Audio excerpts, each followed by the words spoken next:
Squid Game Season 3 hit us with one of the most gut-wrenching moments when Yong-sik died in his mother's arms, right after they'd finally reconnected. Player 149 had to make an impossible choice, and it broke everyone watching. But what if that moment never happened? What if Yong-sik survived, and his mom never had to face that nightmare decision of ending her own son's life to save an innocent one?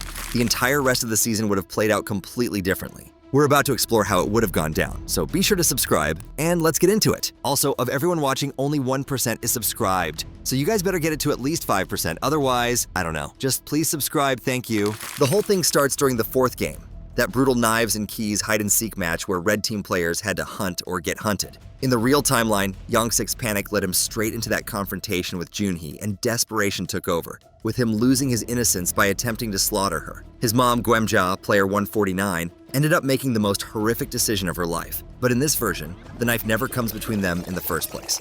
Yong-sik's survival comes down to pure timing. He still ends up in that tense corner with Junhee, still finds her vulnerable and alone, but before his panic can drive him to do something terrible, another player stumbles into the room. This guy's one of the hiders trying to flee the arena, and he makes the worst choice of his life by entering the room. Everything shifts in an instant. Yong-sik gets startled, and instead of lunging at Junhee, he goes for the real opportunity. The fight gets messy and chaotic. Yong-sik isn't built for violence, but adrenaline is a powerful thing. He strikes fast, clumsily, but effectively. When it's over, the other player is down for the count, the clock's running out, and Yong-sik has barely passed the round. Junhee watches him leave, shaken but breathing, and so is he. When that announcement rings out, ending the round, both Yong-sik and his mother walk out alive. No screaming, no betrayal, no final apology that tears your heart out. The aftermath in the dorm feels completely different because of this one change in timing. Originally, player 149 came back destroyed, a hollowed-out shell carrying the weight of what she'd just done. Now she's sitting with her son peacefully for the first time in forever, sharing their rations quietly and bonding.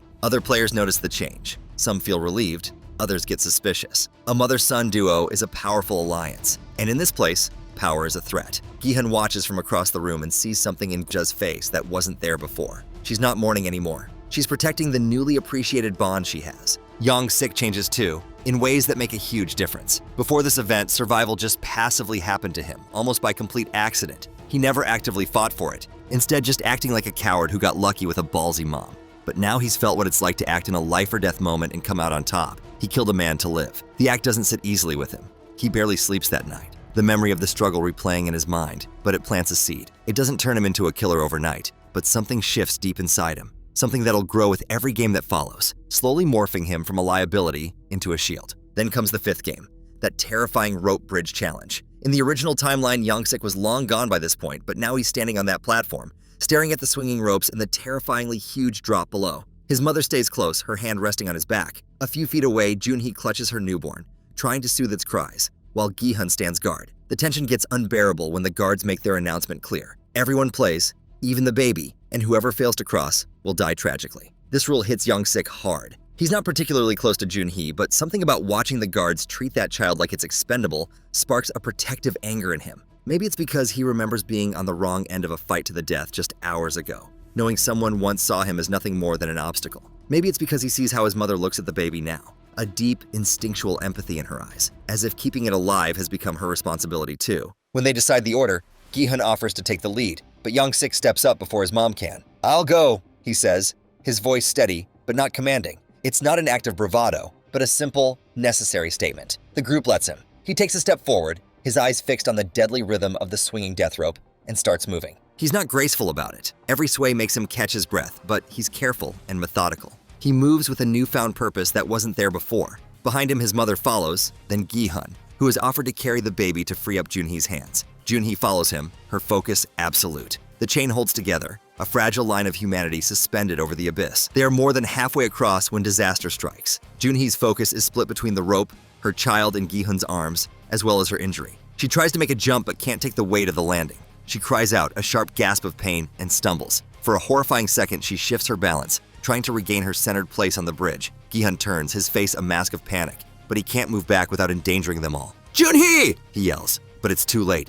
With a final desperate look toward her child, begging Gi-hun to ensure its safety, she gets swept to her death by the rope. Her scream is swallowed by the vast emptiness below. The group watches in stunned silence, the horror of her fall cementing itself in their minds. They all make it across with seconds to spare, but the victory is ashes in their mouths. They stand on the opposite platform, the sound of the buzzer signaling their survival. but all they can feel is the loss. Gi-hun clutches the now orphaned baby, whose cries echo in the sudden, dreadful silence. Gweom-ja moves to his side, her face etched with grief, and gently places a hand on the child's back, a silent vow passing between them. The baby is their responsibility now, and they will not fail it. Surviving the 5th game brings a brand new nightmare. That night, the atmosphere in the dorm is thick with grief and suspicion. The baby, now a symbol of their collective trauma, becomes an immediate point of contention. There's no formal vote, no grand announcement, just the cold calculus of survival whispered in the corners of the room. Player 100, a man with cold, pragmatic eyes, says it aloud first. The mother's gone. The child is a liability. It can't compete. It's just dragging us down. His words hang in the air, poisoning the room. Another brutish player who has been eyeing the group with open hostility nods in agreement. He's right. Every ration we give it is one less for us. Every moment spent protecting it is a moment we're not protecting ourselves. The lines are drawn instantly. Gi-hun, holding the sleeping infant, glares at them. She's a person, not a piece of equipment. We protect her. That's it. Gweom-ja stands beside him, her expression fierce and unwavering. Anyone who thinks otherwise can go through me first. Then all eyes turn to Yong-sik as he steps forward. He's been quiet since the bridge, processing the death and his own role in their survival. He looks from the callous faces of player 100 and Myung-gi to his mother and Gi-hun, then down at the tiny sleeping child. He doesn't hesitate. He steps further, placing himself between his mother and the dissenters. She's with us now, he says, his voice firmer than it has ever been. You'll need to kill us all before we let you lay a hand on her. He's not playing to the crowd. He's making a choice that matters. The transformation is nearly complete. He's no longer a boy hiding behind his mother, but is a man standing before her, fully intending to protect her and the child with his life. The confrontation fizzles out, but the tension remains, a promise of violence waiting for its moment. That moment arrives with the final game. The guards herd the few remaining players onto a vast, circular rooftop platform. The frontman's voice booms from hidden speakers, announcing the last challenge, Sky Squid Game. Elimination occurs when a player is forced off the edge, at which point a new platform will open and the game will repeat. There may be only a few winners. The cruelty of the setup is its intimacy. There are no teams, no complex rules, just a small platform and a fight to the death. The anti-baby faction, led by a snarling Myung-gi, who is hiding his true feelings, knows this is their chance. The game begins and the chaos is immediate. Their first target is not Gi-hun or the formidable Gweom-ja, but Yong-sik. They see him as the weakest link of the protectors. Myung-gi and player 100 charge him in a coordinated attack. But the Yong-sik they're attacking isn't the one who cowered in the first game. He meets their charge not with fear, but with a solid, grounded stance. He shoves player 100 sideways, sending him stumbling. But Myung-gi's tackle connects, driving him back toward the edge. Gweom-ja screams his name and rushes to help, but another player intercepts her. Gi-hun, forced to shield the baby, can only watch as the brutal brawls erupt across the platform. Yong-sik grapples with Myung-gi, his clumsy desperation now honed into raw, defensive strength. He blocks a punch, twists, and uses Myung-gi's momentum to send him spinning away. Just then, he gets rushed by a duo, and in the renewed chaos, Myung-gi sees an opening. He ignores Yong-sik and makes a direct, savage charge at Gi-hun and the baby. He knows that taking out Gi-hun will shatter their collective morale. Gweom-ja sees it coming. Without a second thought, she acts on pure instinct. She throws herself in front of Gi-hun, a human shield. Myung-gi's charge slams into her with sickening force. She doesn't even have time to scream. Her body is lifted off the ground and pushed backward, over the edge. Her eyes lock with Yong-sik's for one final heart-shattering moment before she disappears into the night. A roar of pure agony rips from Yong-sik's throat. The fear, the adrenaline, the desperation, it all burns away, leaving only white-hot grief and rage. The game is no longer about survival. It's about vengeance. He turns on Myung-gi, all defense forgotten. He moves with a ferocity no one knew he possessed. He tackles Myung-gi, their bodies crashing to the floor. Punches fly, wild and brutal. Yong-sik drives Myung-gi back, step by step, toward the very edge where his mother fell. Myung-gi snarls, "You're just delaying the inevitable! You can't win!" Yong-sik answers with the same flat calm he's had since the rope bridge, but now it's laced with a terrifying finality. "So are you!" With a final dramatic shove, he sends Myung-gi over the edge. The scream fades into the wind. Yong-sik stands there, chest heaving, blood dripping from his lip, his mother's death avenged, but his victory is short-lived. As he turns, player 100, seeing his chance, slams his leg into the back of Yong-sik's knee. The leg buckles, and Yong-sik cries out, stumbling. Before Gi-hun can come to his aid, player 100 shoves him hard. Then he falls, his final act of protection complete, entrusting the rest to Gi-hun. The chaos dies down as the remaining two players move to the final platform.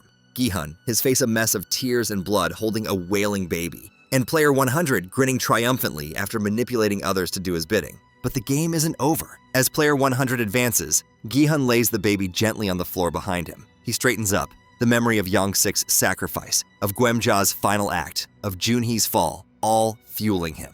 He fights not for the prize money, but for the tiny life behind him, the life he has been entrusted to protect. The fight is short and brutal. Gi-hun, driven by a righteous fury, ends it decisively with savage strikes, even worse than the attacks he gave Sang-woo years earlier. Player 100 loses track of the platform, trying to recover his energy, and goes over the edge, and then there is silence. The lights flare. The frontman's voice declares Gi-hun the winner. He stands alone on the platform, the city lights blurring through his tears as he picks up the crying child. In this timeline, the game still claims almost everyone. There is no joyous reunion for Yong-sik and his mother. But there is the knowledge that her son's last acts weren't about his own survival. He died protecting others, becoming the man he was always too afraid to be. Living long enough to make that choice to die on his own terms changed everything. And Gi-hun walks out not as a victor, but as a guardian, carrying the weight and the hope of their sacrifice with him. So this is what we think could happen if Yong-sik didn't die in the 4th game. What do you think? Would it be strong storytelling, or just another miss from the season's many poor choices? Let us know in the comments below. And if you want to see more Squid Game content and theories, click the video on screen now.